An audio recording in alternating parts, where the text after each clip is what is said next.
Namaskar, I'm Ashok Vyas. Welcome to Inside 20 with Ashok Vyas. And today's show is very, very special because today we have someone who has specially realized something that many of us aspire for, and what gives us the indication or the idea about self-realization and enlightenment is also available to us in the form of this book called Home at Last. And the author Sarada Chiruvolu is with us. So before we go further, let me welcome and greet her to our studio. Namaskar. Namaskar, Ashok ji. And Sharda ji's name also reminds us of the reference of Mother Goddess, and today happens to be Durgashtami. So we thought we'll celebrate Durgashtami by getting into the subtle side of the evolution of human being. And I also would like to thank the presence of someone who is known as world-renowned oncologist, but along with his excellence and achievements as oncologist, he is also dedicated and divinely inclined devotee, especially of Shirdi Sai Baba, of universal oneness. And there was a talk by Sarada ji at Sai Mandir Balwin. That's how we came to know about the book Home at Last. So with a lot of thanks, I have the distinct pleasure of welcoming you, Dr. Saab, to our studio. Thank you. Namaskar. Thank you, Ashok ji. Thank you. Thanks for So inviting. Padma Shri awardee Dr. Nori joins us, and he will share his take on today's theme as well, which is very, very important for all of us, and that is decoding enlightenment. Can we decode enlightenment? What is enlightenment? We'll learn more about that from Sharadaji. But Sharadaji, in your presence, allow me to share with our viewers also that in this book, which is also full of your experiences of journey towards higher consciousness, author of one essential writing on non-duality refers to this book as an outpouring of wisdom, education, and guidance.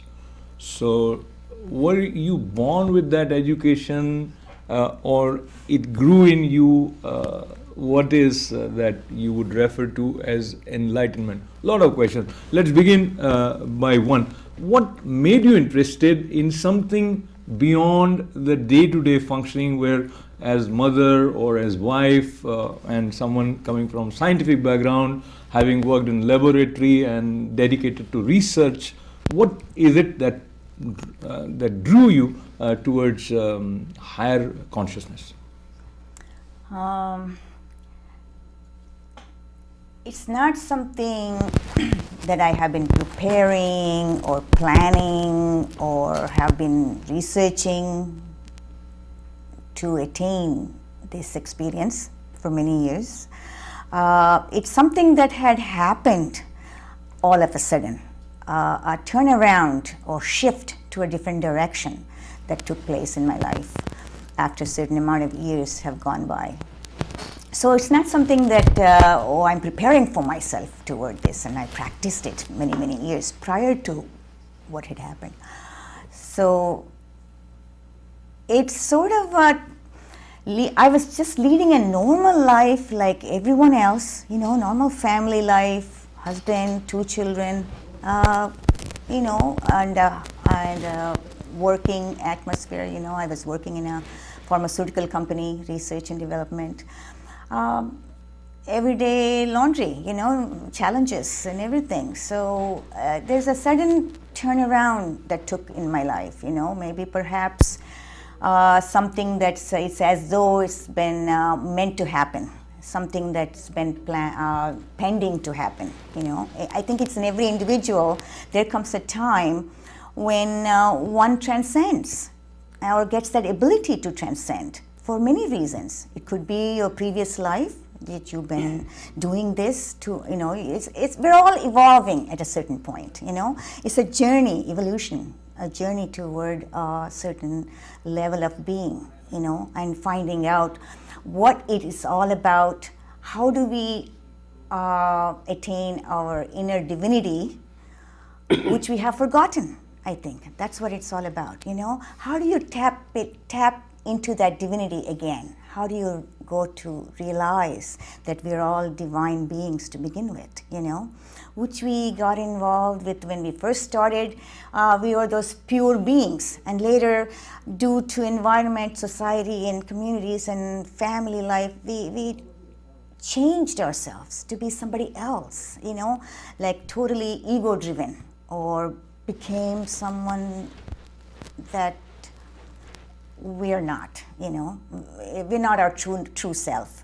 So then what is the purpose of life really is to get back to that, to connect back to the source where we come from. Yeah, Shadi, let me come back to you. And when she says that is the purpose of life and divinity, and some of us think I have n number of things to take care of today, n number of things tomorrow. Some I succeeded, some I am still working and praying that may it turn out to be the way I want it to happen, and that would make me happy. And whatever she's saying may be good for her, but it's irrelevant for me. So many people would probably agree with this kind of thinking pattern. Dr. Nori, how would you look at it from your own experience? When we would name successful person, we would say Dr. Nori, so successful. And you are also serving your patients, you are serving community. So you're doing what you are expected to be doing, and that should be bringing a lot of satisfaction. But is there something more that you would say a human being aspires for other than this success? Thank you, Ashokji. As you said in the beginning, we invited Sarada ji to come to our Baldwin Sai Mandir to give a discourse on spirituality and self-realization, enlightenment. And then she gave us a copy of the book, and I was impressed with her presentation, because even though I'm a physician, I do read a lot about our spirituality, because I'm one of those selected group of physicians who believe that spirituality is beyond science and medicine. That controls everything. So that has been my understanding from a long time, and I also hear to a lot of tapes on Advaita, Visishtha Advaita, Upanishads and all that. So what I found, just like Shirdi Baba, Visayogi Visanji Maharaj, I learned from her presentation was there are two ways. Self-realization is very important, that you have to find who you are, why you are here, what is the purpose, how can we connect this inner energy with the cosmic energy. These are all. We read a lot, we hear a lot, but what I found in her presentation and reading the book is she gave a step-by-step methodology. What is her experience at point A? What is her experience at point B? Very few authors have described like that. They just say, I'm a self-realized soul. You cannot go from A to B without going through a process. And someone in her capacity, she explained the process, what to expect at level 1, level 2, level 3, level 4. So this is like a very important reading for me. I rarely read spiritual books. When I have time, I spend time on the audios. But this attracted me, the book I read from first page to the last page, the methodology of how to go there and what is the importance of human life. Why are you in this form here? This is like a jackpot we got. After going through so many births and death cycles, you got a jackpot being a human being, which with all the discriminative powers, intelligence. So how can we best utilize to connect the spark inside you with the spark, the cosmic spark? That she narrated very nicely.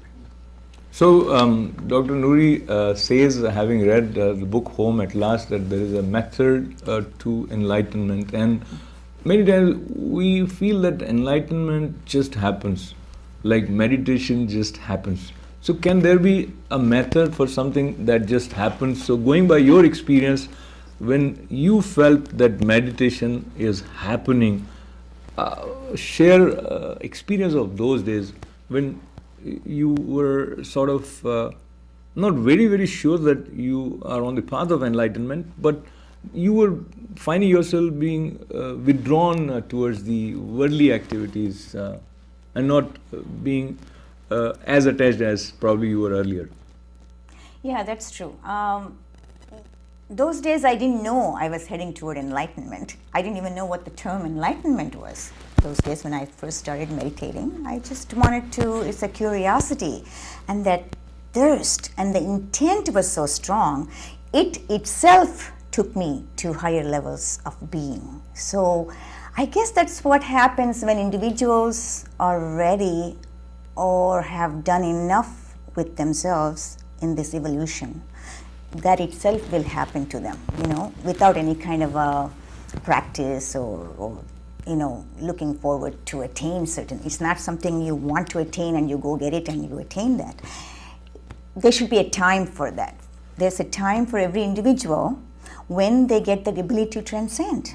So it's a matter of waiting for that moment. And I didn't know I was going to be ready for that, but it just took me to different levels of meditating, and meditation itself taught me how to meditate, actually. I didn't even learn meditation. So yeah, it's a process, actually. It's not, people think enlightenment is something like that. It happens all of a sudden. It might happen, a spark might come by, it might take you to a higher dimension of being momentarily, but to be there at all time and to be there steadfast, you have to go through the process as it comes to you and as it takes you. It's a journey to go back to the source. So that's what I wrote about it in my book. So how it happened one step at a time. Absolutely. So we'll talk about this process briefly, maybe few hints here and there, but to get most of it, I guess maybe reading the book would help, or maybe more sessions with her would help. But Dr. Sam, as I was talking to her prior to this recording, she mentioned that it helped her to be in the natural setting to get into the meditative, call that mode, or for her meditation. Now, how would you compare the temple setting and natural setting? Because for the obvious reason, you may respond to this question. Yeah, whatever brief knowledge I have, I'm a doctor first, and then I'm trying to get into all the Advaita, Visishta Advaita. What also she mentioned in the book and also in her speeches is a very important point. That is, to get self-realization, that enlightenment, you don't have to go to the forest. You don't have to go to Himalayas.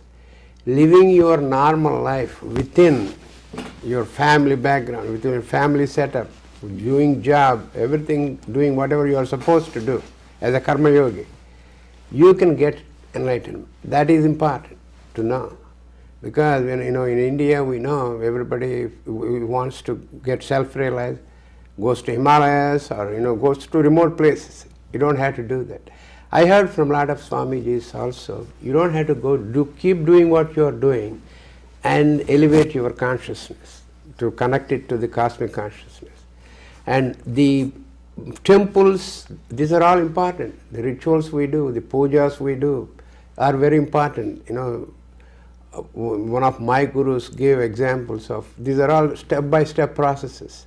For example, you have to go through, if you want to do PhD in any science, you have to first go to high school. You cannot get a PhD without going through these steps. Go to undergraduate, go to postgraduate, do some investigational research, then get your PhD. The same process here. These are all steps: going to temple, concentrating on Baba or whatever deity you would like to, you believe in, doing rituals, pujas, bhajans. This will all direct you towards that goal, which is the ultimate consciousness. These are step-by-step process. One has to realize for themselves where they are in that steps. She is at the top level step, in my view and my reading book and also discussing with her. So she has gone through. Once you are self-realized, doesn't mean you want to criticize people who are doing bhajans. They are doing at their own level. They are trying to go to the next step. That's how I see it. Pujas, continue doing. They are going to the next step with that. So one example, a a speaker on Vishishta Advaita, where I listened to hundreds and hundreds of hours of tapes in my car. How do you describe a self-realized person? She is one. I know that. I can feel it, from her discourses and my conversations with her. Being in the house, leading everything as normal, they can attach and detach to all the rest of the world in a matter of a click like that. That is the kind of power they have. That is the kind of a level of connection, disconnection to the world. They can do that. They can connect to the world, do everything, and as she said, as you said, she can sit in the garden and go to get that eternal bliss in fraction. That is again a process. For some people, in the beginners, it may take hours or days. For who reach PhD level, it is a matter of fraction of a second. They close their eyes, they go to the eternal bliss. So these are all steps. We cannot deny that the first step is not necessary, it is necessary.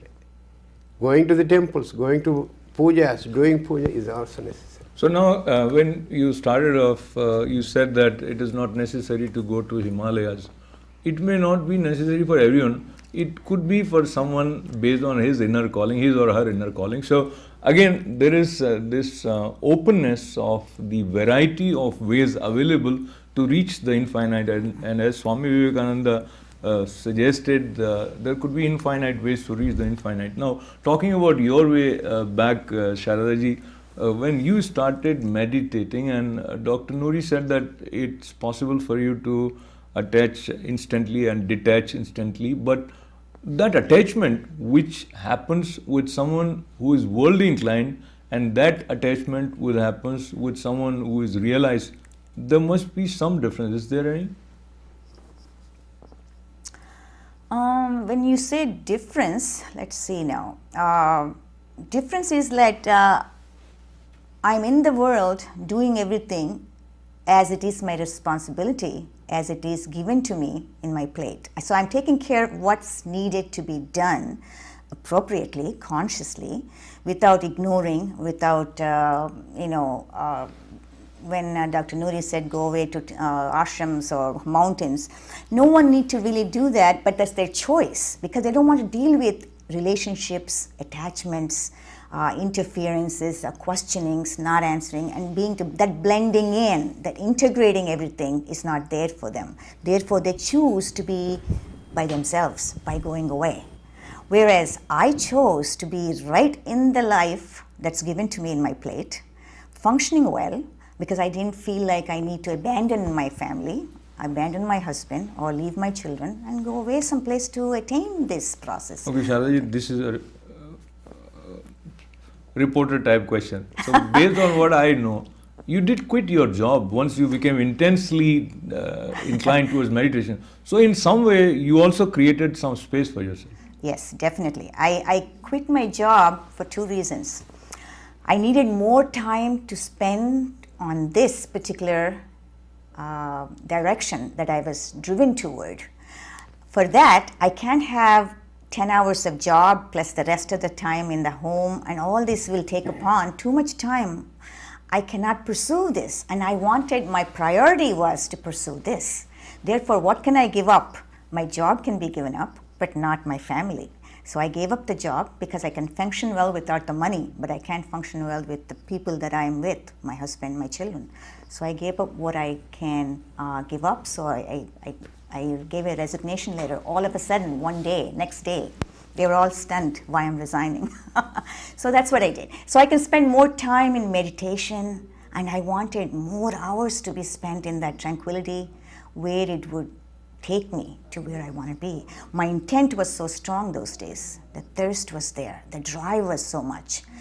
It took me to those places by itself. I didn't have to try that hard, So I guess when one is ready, divine helps you go where you need to go, when your intent is very strong. And that's what happened to me, So when one is ready, that reference, as she mentioned earlier, Dr. Nori, everybody is not ready, that means. And what one should do to become ready, and are you destined to be ready, or you can consciously make yourself ready so that this journey towards higher consciousness happens as your experience? And if I just look at your situation and your commitments on day-to-day basis, even right from the days when you were a medical student, there is so much of concentration that is required to absorb the knowledge, which is worldly in some way. It is not spiritual knowledge. So how these two parallel tracks can coexist, or you'd say maybe I'll work for the self-realization in my next life. This life I am busy as a doctor. Yeah, I think these are all very profound questions, and Sarada ji tried to address in the beginning. You had to have some sense of some kind of exposure to this in the past life, if you believe in past life, which I believe. So that continues, the saga continues. You should have gone through level 3 in the past life, now you are working on level 4 and 5. So you should have that in the beginning. And you also have to have divine support, a Guru Krupa. With all this, one thing is you have to know in the beginning of medical school, whatever education you go through, different levels, you should know that inner consciousness, you have that sense inside you. That's something I had to do. I'm eager to learn more about myself. That eagerness will dictate and bring back all the rest of the components to that. Guru Krupa, you find a teacher who is already self-realized to tell you, just like what Sarada ji said. She went to Karunamai. What I am doing is, the experience I get. She verified at every point. So this is all, number one, Purvajanma, Sukritam. And your eagerness to learn, that you know that you have the spark inside you to learn more about yourself. And then the blessing of a Guru who is already self-realized. So blessing of a Guru who is self-realized, and to find such a Guru again probably has something to do with what you did in your previous birth, perhaps someone would say. But now coming back to Sarada ji, and as in the preface or in the beginning of Home at Last, there are some words by Amma Karuna Mai also. And as she describes her impressions about Sarada ji, these words are also difficult for a normal person to understand, because she says that she's found you meditating in the same room, and there was light radiating from a lady. Then with her third eye she looked at the divine aura in you, etc. So now what she's referring to as light radiating from someone who was meditating, were you aware that maybe in that particular session or sometimes else that there is something which is not comprehensible by normal reasoning is happening to you? True. It's not easy to understand. You're right. I think the easiest way I could explain that is these beings like Karunamai Amma are pure energy. They come to us for a purpose, to uplift human consciousness to those that are ready, like I was saying. And they have some special insights that we perhaps don't. They can see through the auras of other individuals, other souls that emit, and where they're at what level of how do you say, what level they're at, So, in other words, is that particular soul ready to go back to the source? They can tell these type of things. They have that thing in them. They can right away tell. When she's saying about this white light, she's talking about the energy, vibrational energy, frequency of energy, light energy that's around each individual soul. That vibrations, they can see it. I mean, I can even see some auras on the trees. I can see auras of individuals, but they have more power than we do as humans, as normal beings. She perhaps saw when I was meditating the fact that my Kundalini, the inner energy, was awakened. Therefore, that tremendous of that energy moving continuously to reach the source, right? ultimate thing is for that individual consciousness or individual energy that's within each one of us to reunite with the cosmic energy, the universal oneness. That's what they call enlightenment, right? So it's constantly moving and traveling upward. So she perhaps saw that in me when I was meditating. Deep meditations can see that. When someone is really meditating toward that direction or that inner journey, they can see it. Perhaps that's what she was referring So to. we often hear Kundali awakened or Inner energy awakened. So we really don't understand what is the meaning of it. What is it that you, or rather our Shastras refer to as Kundalini, and it is something physically sort of existing in each one and that is sleeping, and so how to wake it up? That's a good question. Kundalini is an Eastern way of saying, they call it Kundalini energy, but it's really here in Western world they call it inner energy. Okay, that's dormant normally in every individual. We all have that. It just sleeps most of the time. It's just, when we're there, we have a very limited amount of consciousness within us that for function everyday life. Very small amount of pranic energy. Consciousness energy is the same thing. I interchange those words. So when the soul is ready to go back to its source or reclaim its ID with the divine, when one is ready, as I have used that term many times today in our talk, what happens is this inner energy awakens. Meaning you need that extra pranic energy to lift you up, to reunite, to reconnect with the source. So without that inner energy awakening and that extra energy, you won't be able to, with that limited amount of energy, we won't be able to reach that point, to our destination. And that's what's happening. When we open up, when we open up that inner energy, that's the function of that inner energy, that will only open when it's time for you to go back to the source. When that particular individual or particular soul is ready to go back and reunite with the source, that'll open up. I know in this day and age, a lot of people are trying to awaken that inner energy for that purpose of reuniting with the source, so-called, or divine, or get enlightenment. But I won't suggest that. I don't think that can be forcefully be opened. It opens by itself when it's right time and helps you. It's like a 50-watt bulb as opposed to 200-watt bulb. More light, more energy. When you have that prana opens up, you're full of energy, and that will assist you go back to, when you're meditating. That's needed actually, your inner energy being awakened. So Kundalini awakening, inner energy rising, these references sometimes sounds good, and yet we think, many of us think that it is probably relevant for someone else. For me, if I'm going to Sai Baba temple, I have this prayer in my mind and I want this problem to go away from my life. And that's how, Dr. Nori, you probably also come across many devotees. So would you say to reach to the stage where one would start looking at this reference of inner energy rising or Kundalini, Jagaran, etc., there are certain steps that you may recommend or you are aware of?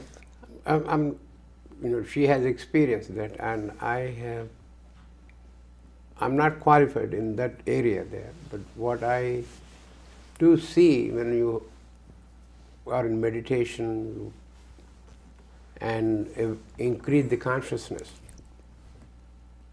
connected to the divine, that's what everyone does. You will feel some changes. The energy goes through the entire body. You can feel it. There is scientific proof also for that. So you activate every single cell in the body. So these things are real. They are not cyberspace. They are real. But what is the benefit of all this? Benefit of she is experiencing it, and why don't we experience the same thing? The tranquility. The tranquility. Why we go to temple is for happiness, for getting some tranquility. Our wishes are getting fulfilled. These are all indirect benefits. But direct benefit is you want to feel happy. If that happiness is coming through different levels, different methods, one of the methods is this. This is the happiness we get in materialistic world is temporary happiness. You have a car, nice house, everything is nice, but temporary. How do you get permanent bliss? The permanent happiness is through this one. So how do you identify people who have reached that level? You know, I asked this question to several Swamijis, not that I'm experienced in that, but they all said the same thing. You can find a person who is self-realized. He is beyond any emotional status. You know, for if there is an exciting news, he will be the same. If there is a sad news, he will be the same. He has reached that tranquil level.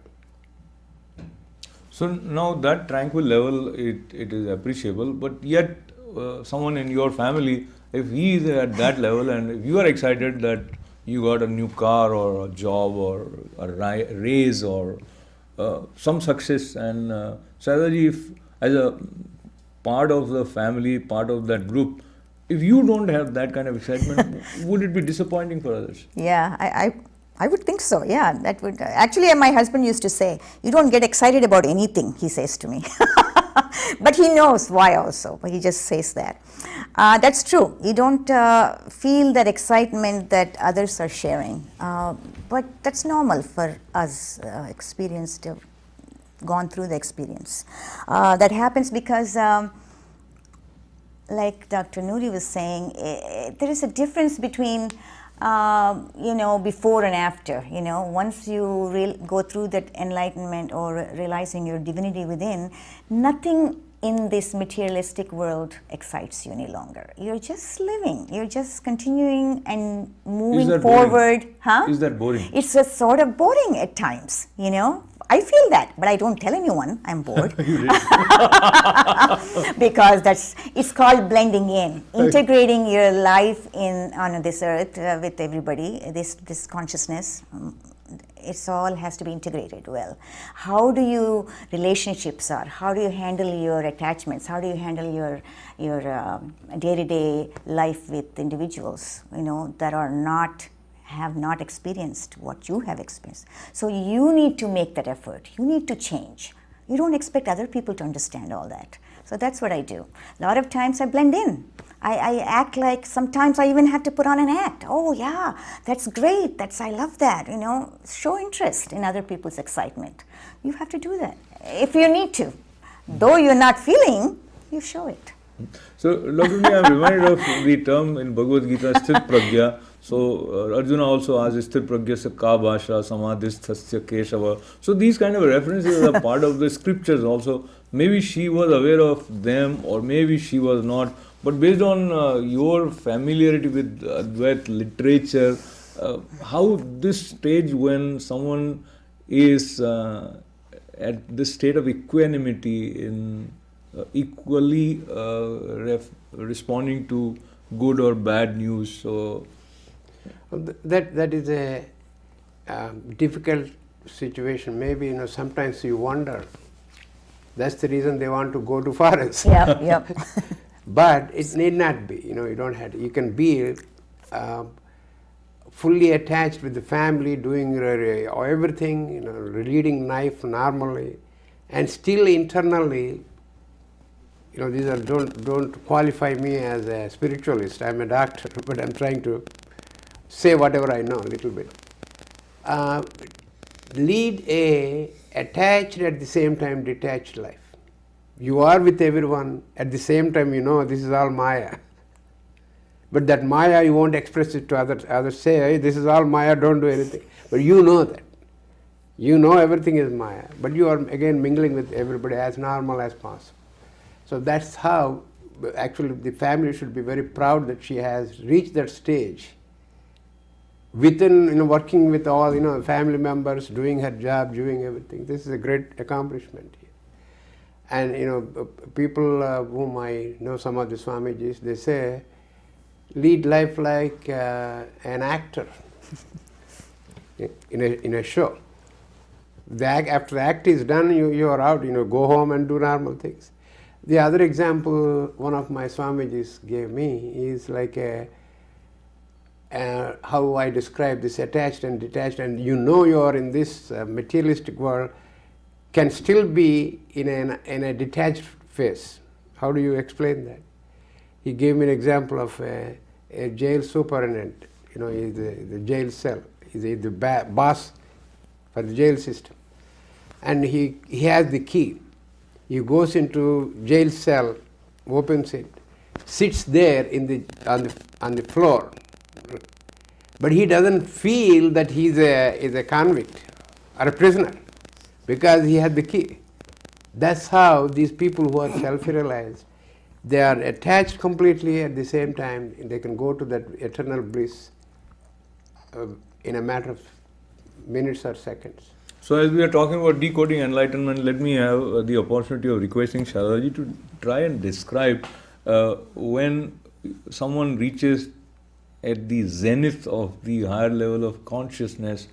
If one tries to describe that, what you may say, and it might be a recurring, if I use the term experience or stage, or it is something where once you are reached, you always stay there. Yeah.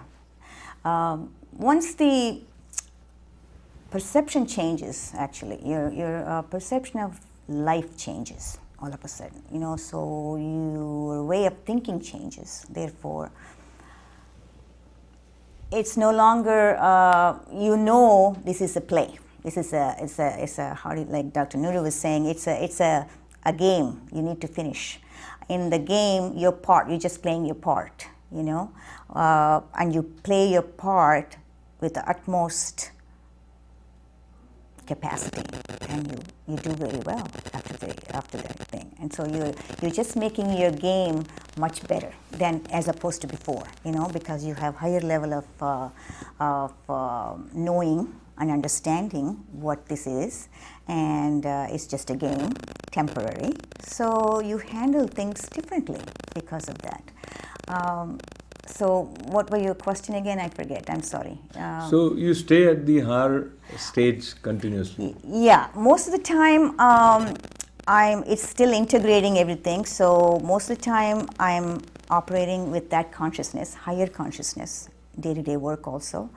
That's why there are a lot of benefits with that. You know, your insight is very good, your intention is very strong. Whatever you think or wish, it manifests. You know, just looking at the interest of some of our viewers, and I'm talking, of course, to the author of Home at Last, and something which might interest many of you, and especially women. If you try to guess her age, I'm sure the number that you would reach would be much much below than what number would be on her birth certificate. So I was discussing with you, and you said meditation also works on the aging process in some way. Definitely. Especially with the energy, that inner energy, you have full of energy now. You really don't need to even eat regular food 3 meals a day. It sustains itself, and it gives you that strength where you never had before, you know, to do anything. I played 2 sets of tennis at the age of 65. I'm still fine. I don't get tired, and there's nothing I cannot do. I can do anything. I help my friends when they're traveling, even lifting the highest luggage. Oh, man. I have that energy in me, you know. I don't get tired. So there's a different way of being that gives you that strength and that confidence, actually.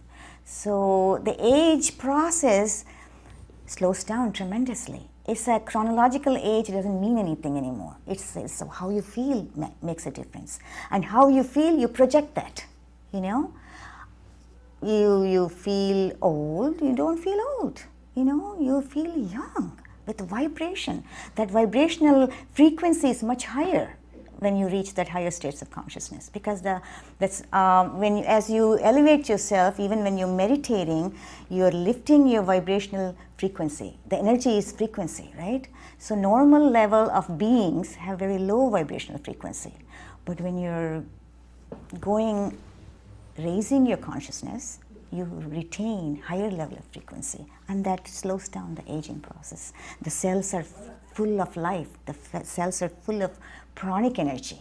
Therefore, they maintain their how do you say that, their life. Life in general is very lively, very, very active. That sounds something interesting, and maybe we are fascinated, and we would like somehow to quickly get that stage. But now, how do you explain, Dr. Nori, biologically what she just described as the effect of being enlightened or doing a lot of meditation on cells?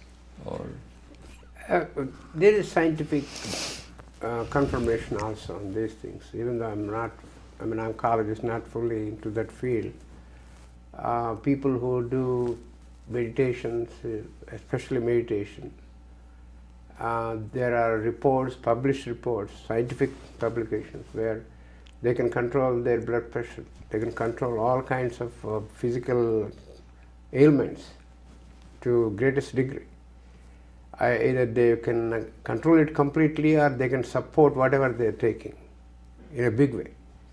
So this is not new finding, the benefits of meditation, awakening the inner consciousness, and connecting our consciousness to the cosmic consciousness. They all have proven benefits described by scientists and self-realized people also.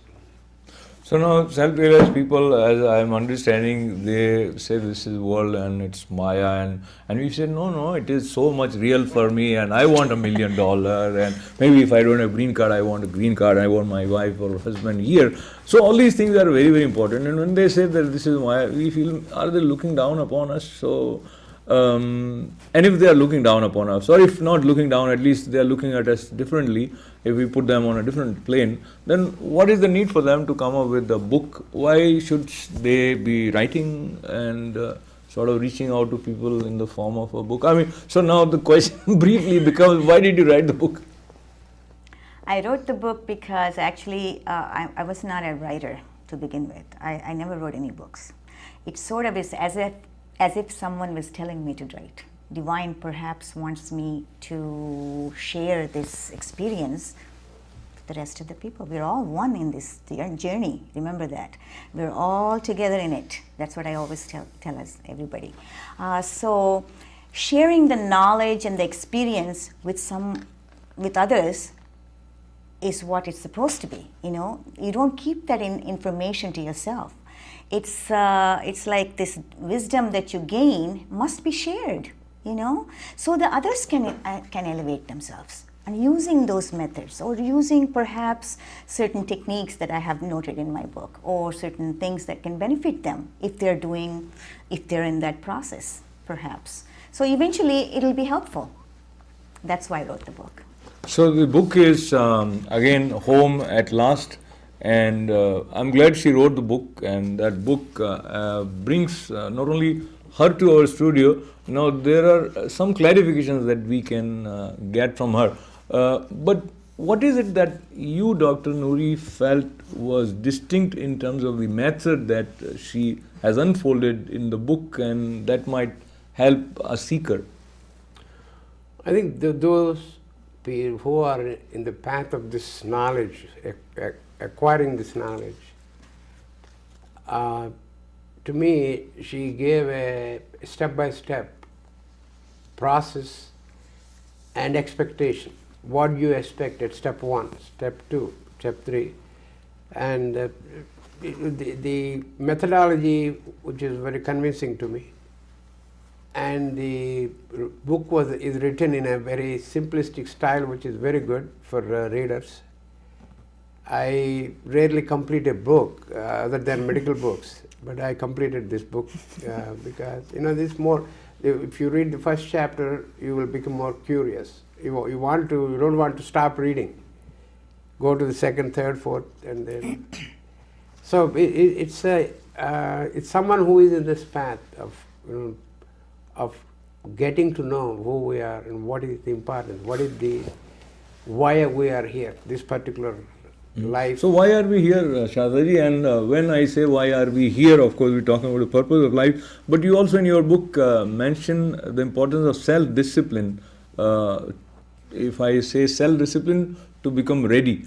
And if we are not disciplined in this age where so many distractions with smartphone are taking away or directing our smartness to areas of distraction, then what is the hope? Maybe the priorities should be changed for humans, you know. Maybe we ought to think that what's more important to you, you know. I know we chase after these gadgets, we go to television, we do the same routine. We need to change our way of being, you know. What are the changes you make in your life? What is it that you do? The way of thinking, in the way of thinking, in the way of choosing right from wrong, or your choices. What things are you doing change in your lifestyle? You know, that makes a lot of difference, and that makes that's a preparation toward moving in the right direction. As far as evolution demands change. Without change, how do we evolve? Right? So we need to think, what is it that we should do to go and move forward? So any bit helps. You doing ritualistic things like Dr. Nori was saying, that's okay, that's in the right direction.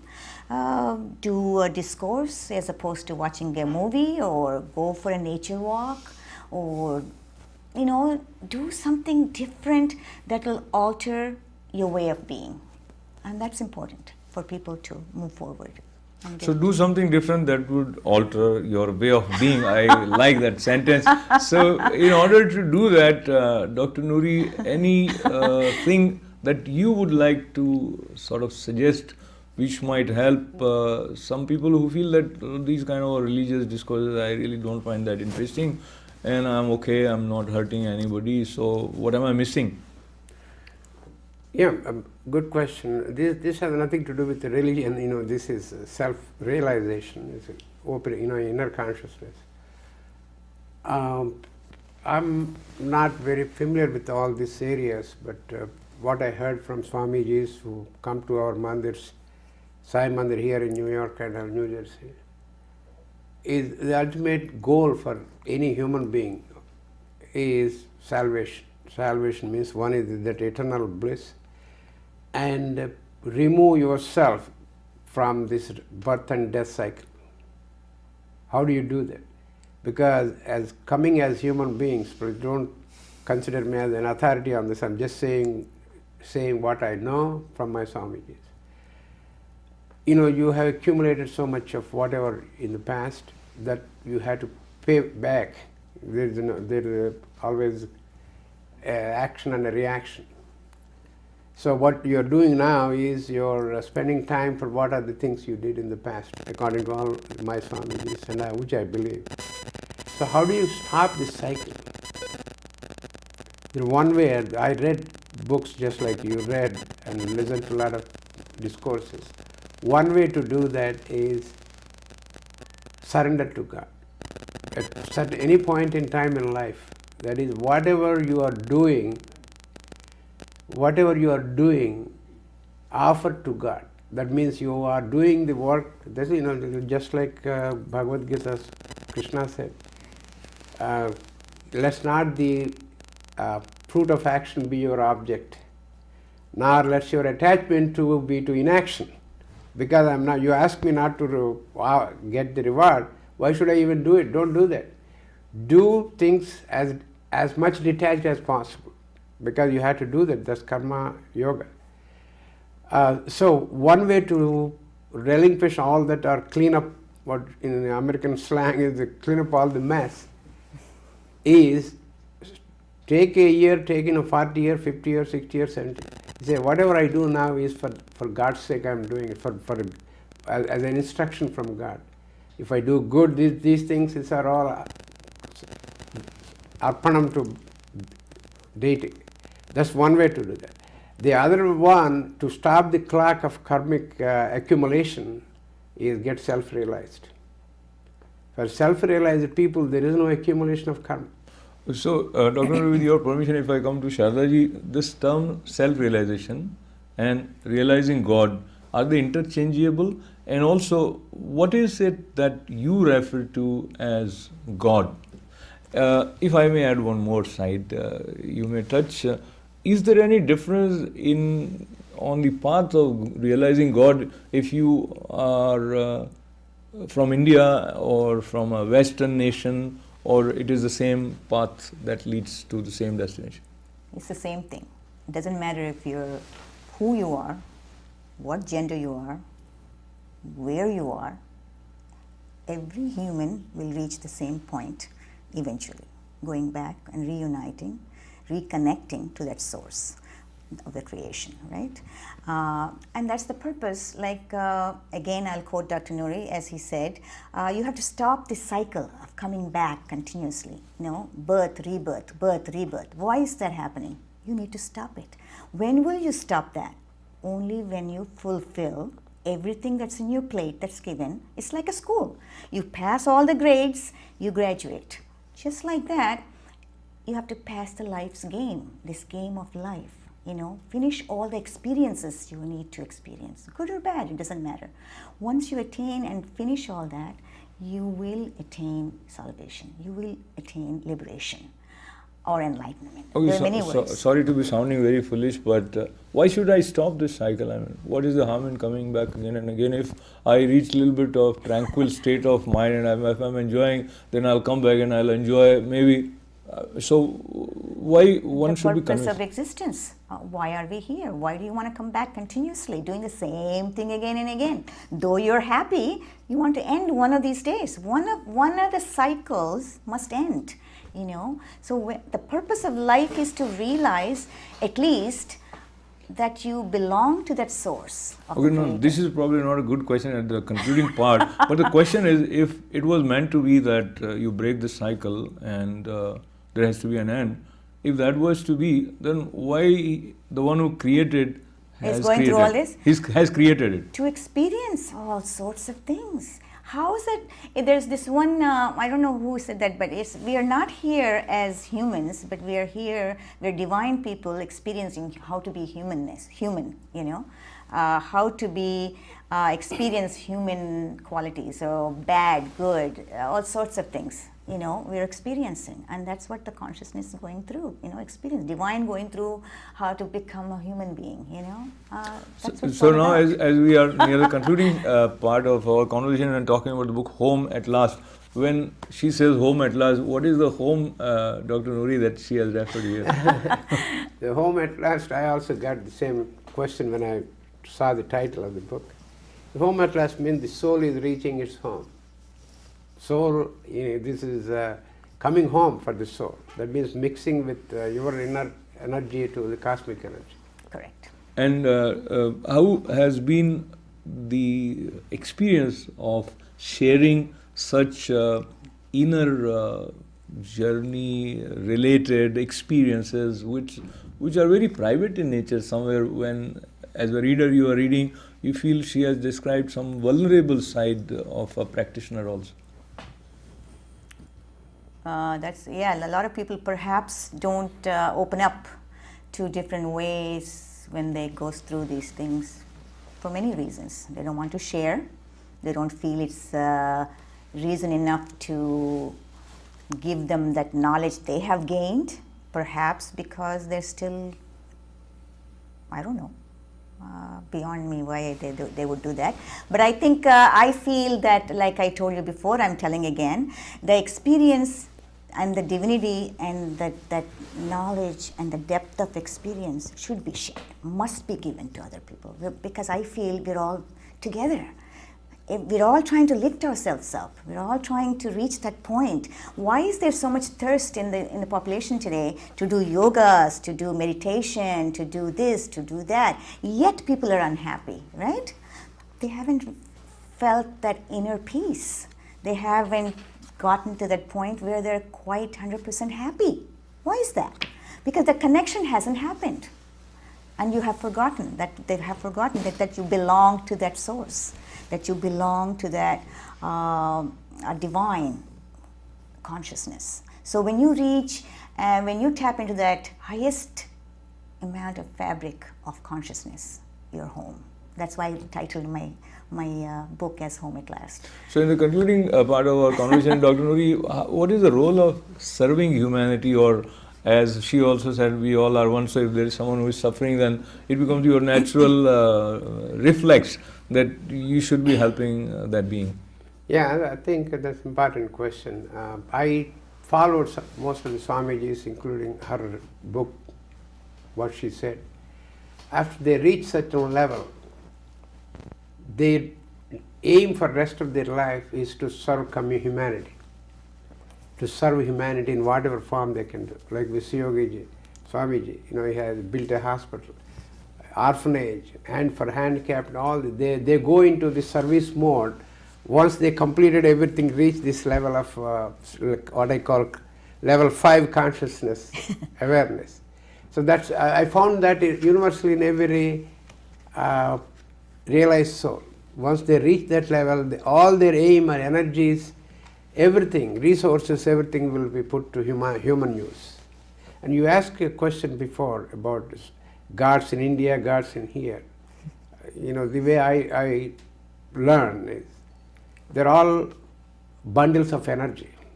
Whether you call Jesus Christ, cosmic energy, Shirdi Baba, Satya Sai Baba, and Visayoga Visanji, and many others.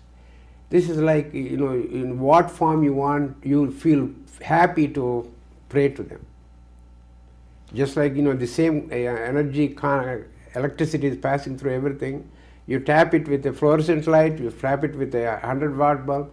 If the same energy is passing through, what makes you feel good, how we want to tap it. So now to conclude this conversation, and once again it will make you feel good that at 65 she doesn't look really 65, and she is much more active than many people at her age or even before that. And what has helped as per her is practice of meditation, and in her case enlightenment also. And she has also dedicated this book Home at Last to her Guru Amma Karunamai, and the book says in the dedication that 100% of my proceed from Home at Last will be donated to SMVA Trust for Amma Karunamai's charitable organization. So now back to the importance of serving the humanity. After attaining enlightenment, you can just be sitting and smiling. Why do something? No, that becomes actually, why do we all, that's not the way I want to say. It becomes a priority once you become, because as the rest, as you see, everything is, the unification of everything is one, that oneness, the existence of oneness. You feel that drive toward helping others. You feel that drive toward giving back to others of what, since they haven't gone to that point where you are, you want to help them raise their consciousness in some way, or make a difference in doing other things to them where they can be benefited. So helping others becomes a priority, actually. Wonderful. I must say that all of you are enlightened because you helped her carry on with this conversation, and your presence really made it more meaningful. And indeed, I am thankful to Dr. Nori Dattatreya for being with us, renowned oncologist and Padma Shri awardee, as well as helping us connect with the Sarada Chiruvolu, tongue twister last name for me. Sarada ji, such a pleasure having you here with us, and you helped us. If everybody is not enlightened, at least there is slightly more interest in knowing a little bit more about meditation and enlightenment. With her help, as we tried to encode enlightenment, and I know we didn't succeed, but even making an unsuccessful attempt in this direction is also rewarding. So once again, thanking my guests and thanking all of you. This is Ashok. Vyas. Thank you. Thank you, Dr. Ashok.